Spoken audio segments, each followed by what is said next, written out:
The city of Guimaraes' past is so intimately intertwined with the history of Portugal that it's commonly and proudly referred to as the cradle of the nation. Tradition has it that the boy who would one day be crowned the first king of Portugal in 1179 was born and baptized in Guimarães in 1111.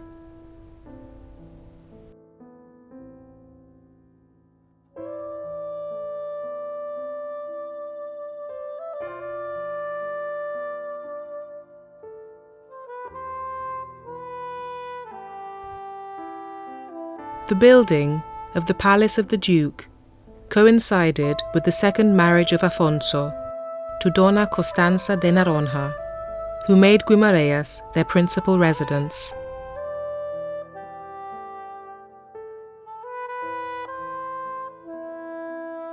The size of the building was somewhat unusual in medieval Portugal, as were some of the constructive details, such as the multiple chimneys which crown the very pronounced sloping roofs.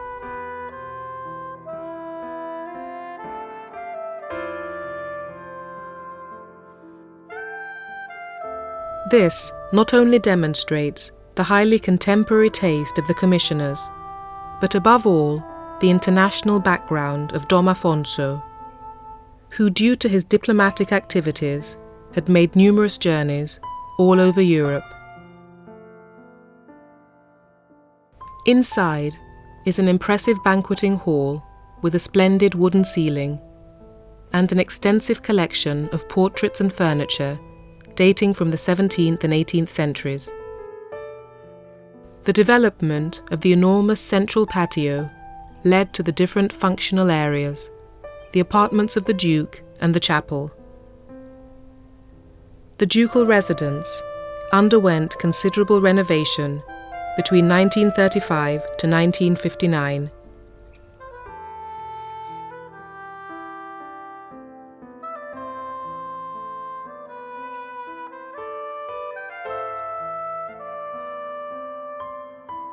The volume, the homogeneous and fortress-like form which the building currently imposes on the landscape, are a long way from the initial language of the edifice.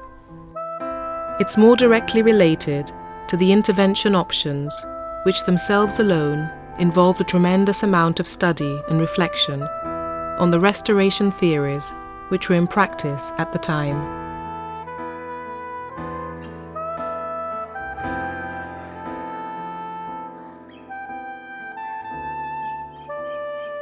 On the first floor, near the Duke's apartments, the old church of the palace was completely renovated.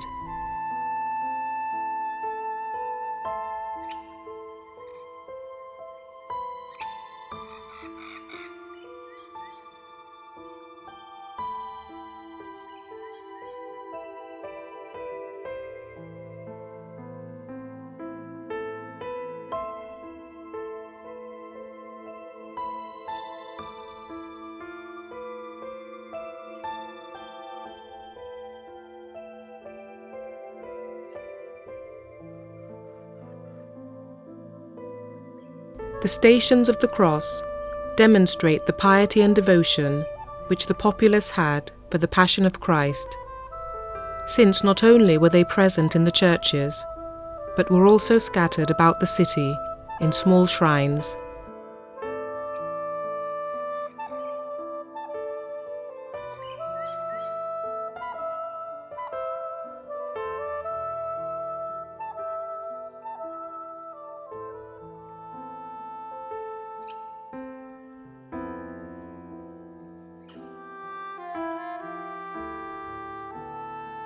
In Guimarães, there were 7 stations originally, which were erected in 1727 by Irmandade de Nossa Senhora da Consolação and Santos Passos.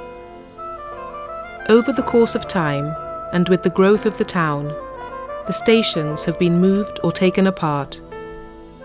Today, there are only 5.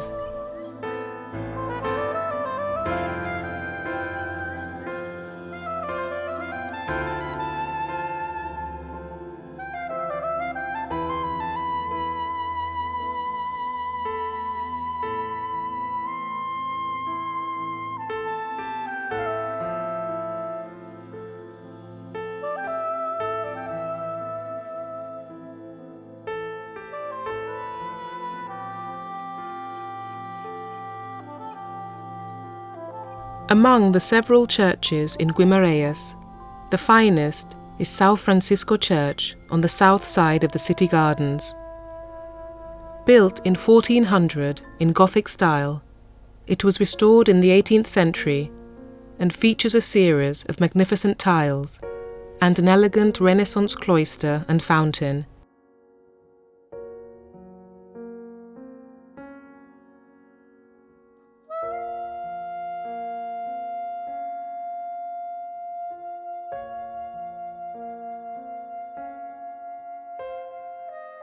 The Rua de Santa Maria was one of the first streets in Guimarães, since it served as the link between the monastery, founded by Mumadona.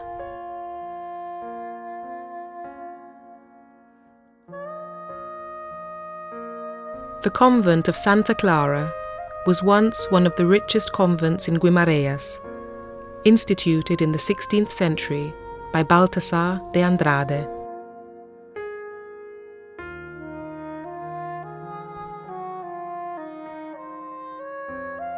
Inside, the two-story cloister is in classical style.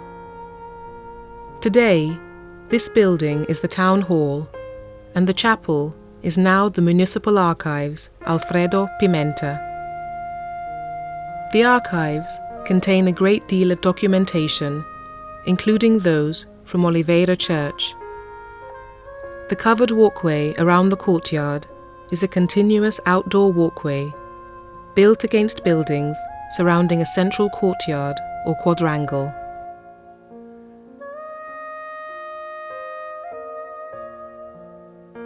Pottery is one of the most interesting arts in Guimaraes' long tradition. It's a purely rustic craft activity and has existed for many centuries, its origins being traced to the 13th century. Guimaraes tries to preserve the arts and ancient techniques while simultaneously maintaining an approach on new tendencies of contemporary handicraft.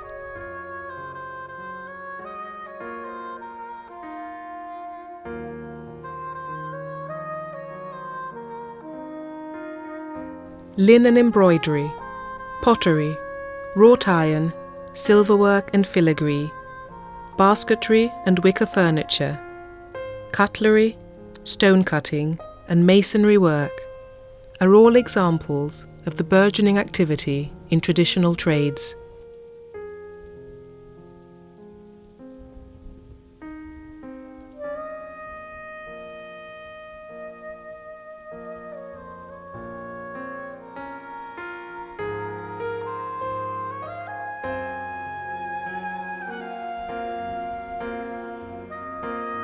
The old council chamber was started at the end of the 14th century and was completely remodelled at the beginning of the 17th century.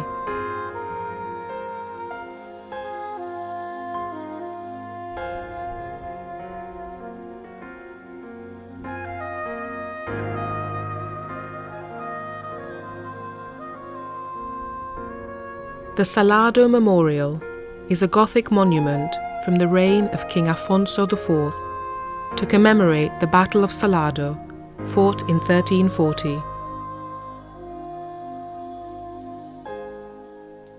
At the end of the 14th century, King Walther I ordered the church of Nossa Senhora de Oliveira to be rebuilt after a vow he'd made to the Blessed Virgin Mary following the victory at Aljubarrota. Near the church is the stone cross of the Salado Memorial, completed in 1342, which was offered by Pero Esteves, a local businessman resident in Lisbon.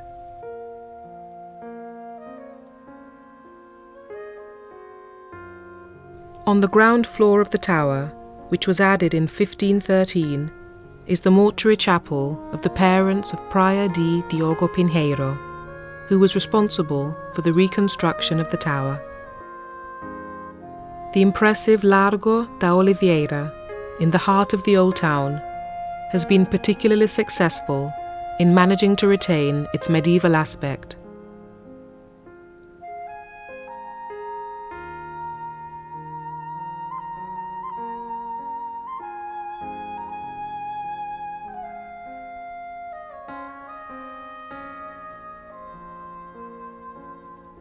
Santiago Square has been mentioned in various documents throughout the ages, and it still maintains its medieval appearance.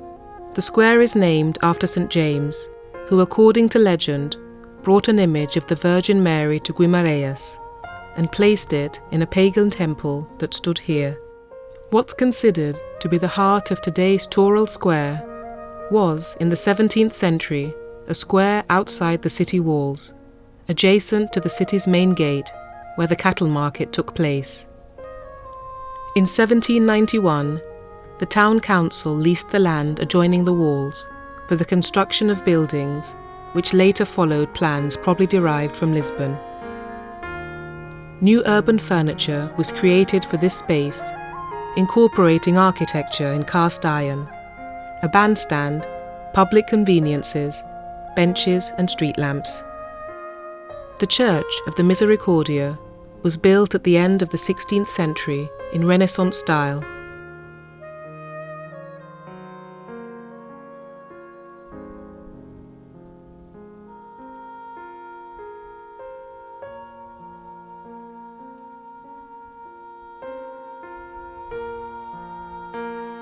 Long recognized as being typical of the city of Guimaraes, this small house in Rua Nova was in an advanced state of decay when the local authority decided to buy the property and fully restore it.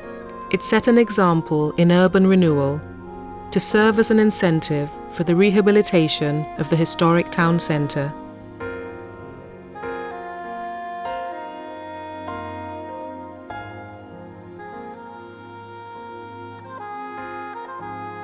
The church of São Walther stands with notable elegance in a quiet and beautiful place, today known as the Republic of Brazil Square. Initiated in 1769, São Walther Church was probably the last work conceived by André Soares, an artist who in the north of the country took the potential of the Baroque style to the extreme and best interpreted the possibilities and limits of a Catholic Rococo expression.